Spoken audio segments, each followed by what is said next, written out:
सर्वप्रथम ये है गांव का जो वातावरण कैसा हो, गांव के अंदर में कैसे लोग रहते होंगे और गांव के अंदर कैसा माहौल रहता होगा। इसकी शुरुआत जो है गांव की जो पहली सीढ़ी होती है वहां से जब नीचे को आदमी आता है या ऊपर को जाता है तो पहले सीढ़ी में पता चल जाता है कि गांव का रुख कैसा हो। भगवती माता की जय, भूया बाबा की जय।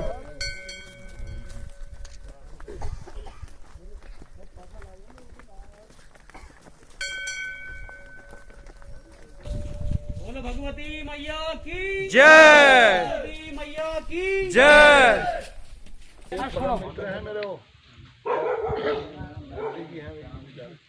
परम श्रद्धेय हमारे विधायक जी और उनके साथ उपस्थित सभी गणमान्य व्यक्तियों को मेरा नमस्कार और हमारे क्षेत्र का भी नमस्कार। जैसा कि आप लोग जानते हो, अभी कोरोना बहुत ही खतरनाक वैश्विक महामारी फैली हुई है, तो इस पीरियड में भी उन्होंने अपना अमूल्य समय देकर हमारे बीच वो पधारे और हमें आशा है कि आगे भी पधारेंगे। और साथ ही साथ मैं अपने नवयुग मंगल दल और हमारी महिलाएं और हमारे जितने भी यहाँ क्षेत्र के लोग आ रखे हैं और हमारे ग्राम प्रधान, हमारे क्षेत्र पंचायत सदस्य, जो जिन लोगों की भी कोई अगर छोटी मोटी समस्या है तो अपनी उन समस्याओं को आप इनके समकक्ष रख सकते हैं और विचार विमर्श कर सकते हैं। तो इसीलिए मैंने इनको यहाँ पर बुलाया था कि हम अपने क्षेत्र की जो समस्याएं हैं, क्षेत्र में तो वैसे होने को बहुत सारी समस्याएं हैं, सबसे मेन जो मुद्दा है हमारे वहाँ पर वो है एजुकेशन और हॉस्पिटल। एजुकेशन फैसिलिटी ऐसी है यहाँ पर, अभी हमारे इंटर कॉलेज में जीआईसी में ओनली 60 बच्चे हैं और उन बच्चों का होना भी पॉसिबल है, ज़्यादा बढ़ भी नहीं सकते हो क्योंकि क्षेत्र में कोई नहीं है। क्षेत्र में नहीं होने का सबसे बड़ा कारण क्या है? रोजगार का नहीं होना। अभी मेरे 10-12 युवा साथी गाँव में आ रखे हैं तो उनके पास पिछले 4 महीने से कोई भी रोजगार नहीं है, कुछ भी नहीं। यहाँ तक कि मैरिड पर्सन भी हैं, तो वो अपने घर का खर्चा कैसे चला रहे शायद मैं नहीं जानता, क्योंकि मैं भी एक मिडिल फैमिली से बिलोंग करता हूँ। मेरे पिताजी हैं यहाँ पर और ये भी बेरोजगार हैं, सभी लोग बेरोजगारी हैं, तो वो अपना किसी न किसी तरीके से यहाँ पर जीवन यापन कर रहे हैं। और इसी बीच हमारे नवयुग मंगल दल के कोषाध्यक्ष श्री मोहन टमटा जी ने हमारे बीच में एक बात रखी थी, क्यों ना हम गाँव की सफाई कर लें। और हम खाली बैठे हुए हैं, कुछ जो हम सहयोग कर सकते हैं कर लेंगे, कुछ गाँव वाले करेंगे। तो ये हमारा चलाई था कार्यक्रम, तो इसी बीच मैंने इनको बुलाया। क्या है दूसरा, हॉस्पिटल बहुत ही ज़रूरी है यहाँ पर, क्योंकि हमारे जो क्षेत्र है यहाँ पर लगभग 25-30 गांव हमारे क्षेत्र के अगल बगल है। यहाँ रिखाणी है, नीचे तल्लापाली है, या इधर बसौड़ा है, झड़कोट है, इधर चौड़ा खाल है, कपडोली है और ढगडगी है, दौला है। तो इस क्षेत्र का लगभग सेंटर में यही हॉस्पिटल है जो सबसे नियर बाय है। लगभग यहाँ से ज़्यादा डिस्टेंस भी नहीं है, 5-7 किलोमीटर की डिस्टेंस है। तो वहाँ पर हमें कुछ भी फैसिलिटी नहीं मिलती। अगर किसी का यहाँ पर स्वास्थ्य खराब हो जाता है, हाथ टूट जाता है, तो उसको यहाँ से गाड़ी बुक करा के रानीखेत या हल्द्वानी जैसी सिटी में भागना पड़ता है, क्योंकि यहाँ पर कुछ है नहीं। और अगर कोई वीक फैमिली का बच्चा है, उसका हाथ टूट जाता है, तो उसके लिए तो कुछ भी नहीं है। मतलब ये मानो कि उसको घरेलू इलाज करना है और वो सही हो नहीं हो उसकी कोई गारंटी नहीं है। तो बहुत ही विकट स्थिति है इस क्षेत्र की। तो इसलिए विधायक जी से मेरा निवेदन है कि इन बातों को थोड़ा अपने संज्ञान में रखकर इन पर विचार विमर्श करें और हमारे महिलाओं का और हमारे नवयुग मंगल दल और हमारे क्षेत्र की जनता का थोड़ा सा मनोबल भी बढ़ाएं। तो आप 2-4 शब्द कहकर थोड़ा सा दिशा निर्देश। और लोग भी बोलेंगे पहले।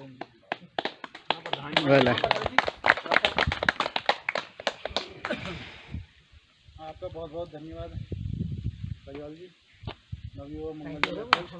आपने बहुत अच्छी बातें रखी हैं। मुद्दा तो बहुत मायने है हॉस्पिटल और एजुकेशन का। एजुकेशन की बात है, सबसे पहले तो हमें हवा चाहिए, पानी चाहिए, उसके बाद हमें इलाज चाहिए।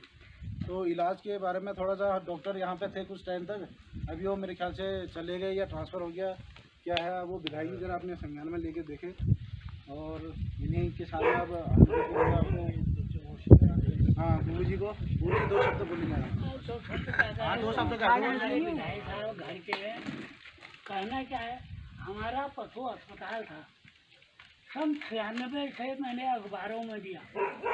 तो पशु अस्पताल का डॉक्टर का पता नहीं है, किसके अंदर है, कहाँ है, क्या है, कोई पता नहीं है। वो गायब हो गया। बिल्डिंग बनी हुई है, सड़क बनी हुई है, लेकिन अस्पताल का, पशु अस्पताल का कोई लेना देना अच्छा है, किसके पास आप अखबारों में दिया कोई सुनाई नहीं।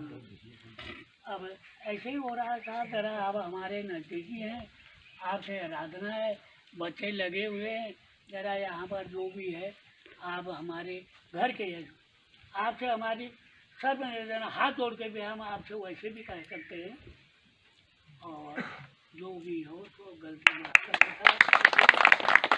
होता है, ये टाइम ऐसे ही हो।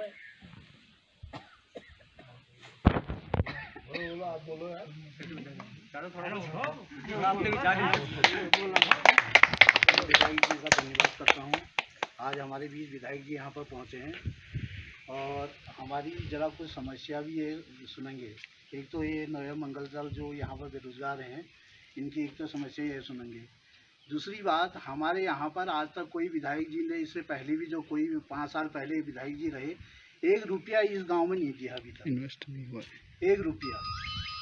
और आज ये विधायक जी यहाँ पर पहुँचे हैं।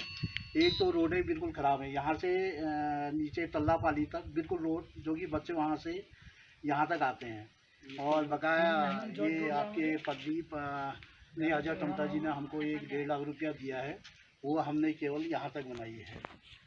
और आप विधायक यहाँ पर आकर के आप जो भी करेंगे, आज इसको रोड भी दिखा देते हैं। और आज हमें एक रोड के बारे में विधायक जी आपसे यहाँ भी कहा था, ऊपर वाली ये जो गेट से है, आपसे पहले भी कहा था, कई बार कह दिया है, और इसको भी आप देख लेंगे।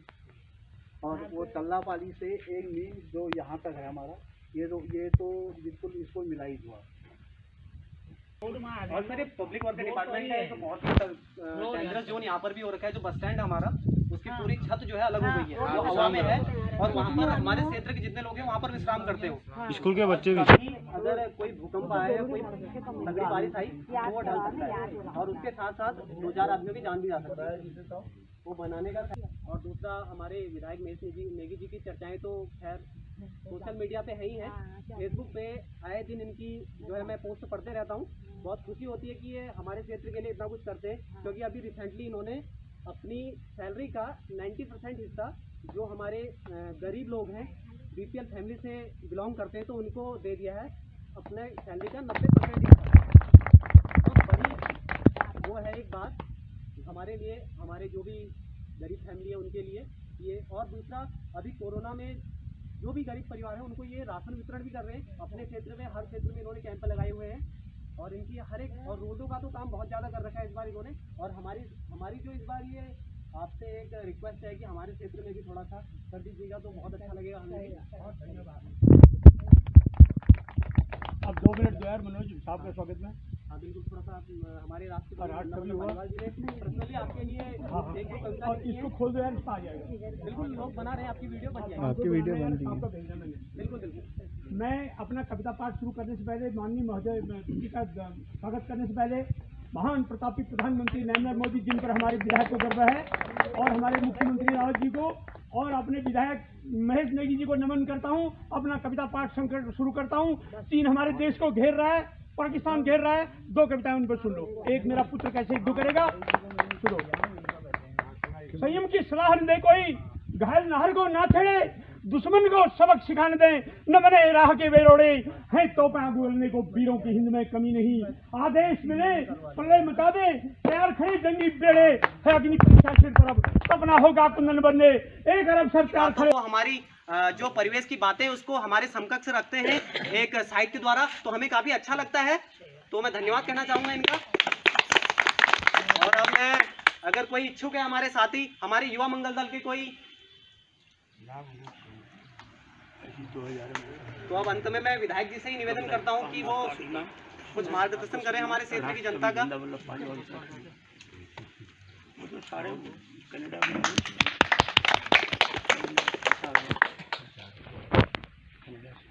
बोल भगवती माता की जय। आज हम अपने इस पाली गांव में, जिस पाली गांव का पूरे हिंदुस्तान के अंदर में इतिहास है, और मुझे गर्व है इस बात का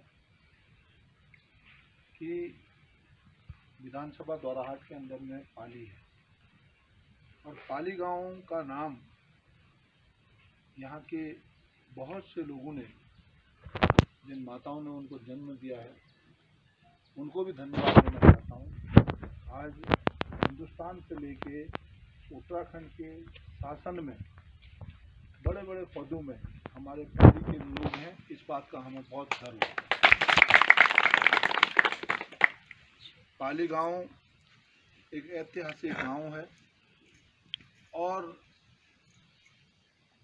पूर्वजों ने इसे शुरू में ही हमारे इस क्षेत्र की राजधानी के रूप में भी माना हुआ है। और वैसे भी हमारा पूरा सेंटर प्लेस चारों तरफ से बनता है। आज यहाँ में पहुँचकर बुजुर्ग लोग, हमारे गुरुजी लोग बैठे हैं, अन्य लोग बैठे हुए हैं, हमारी माताएं बैठी हैं। हमें फक्र है कि मैं आज आपके बीच में हूँ और आज मेरा सौभाग्य है कि आप लोगों के मुझे दर्शन हुए।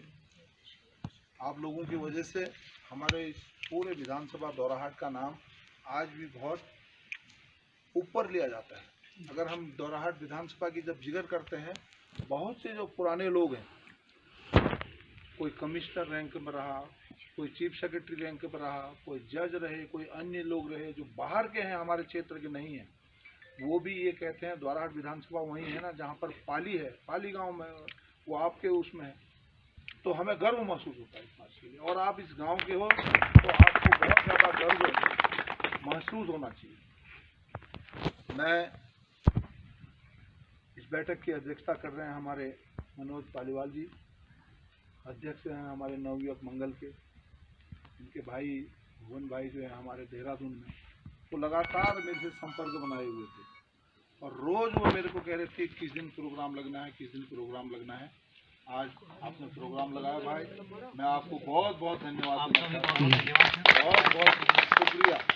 और सर्वप्रथम ये है, गांव का जो वातावरण कैसा हो, गांव के अंदर में कैसे लोग रहते होंगे और गांव के अंदर कैसा माहौल रहता होगा, इसकी शुरुआत जो है गांव की जो पहली सीढ़ी होती है, वहाँ से जब नीचे को आदमी आता है या ऊपर को जाता है, तो पहले सीढ़ी में पता चल जाता है कि गांव का रुख कैसा होगा। तो आपका जब गांव की पहली सीढ़ी में नीचे को उतरा, तो वहीं से आपने इतना मनमोहक दृश्य हमको नजर आया कि निश्चित तौर पर यहाँ के लोग, यहाँ के समस्त गाँववासी निश्चित तौर पर बहुत भगवान की कृपा से, माँ भगवती की कृपा से, केवल डिस्ट्रिक्ट अल्मोड़ा में नहीं, डिस्ट्रिक्ट हमारे उत्तराखंड में ही नहीं, पूरे भारतवर्ष में आगे को भी यहाँ के बच्चे अपना यहाँ का नाम रोशन करें, अपने माता पिता का नाम रोशन करें, साथ में हमारा भी नाम रोशन हो जाएगा। ऐसी मेरी मनोकामना है कि ये मेरा आपका आशीर्वाद होने वाला है मंगल के बच्चों के लिए।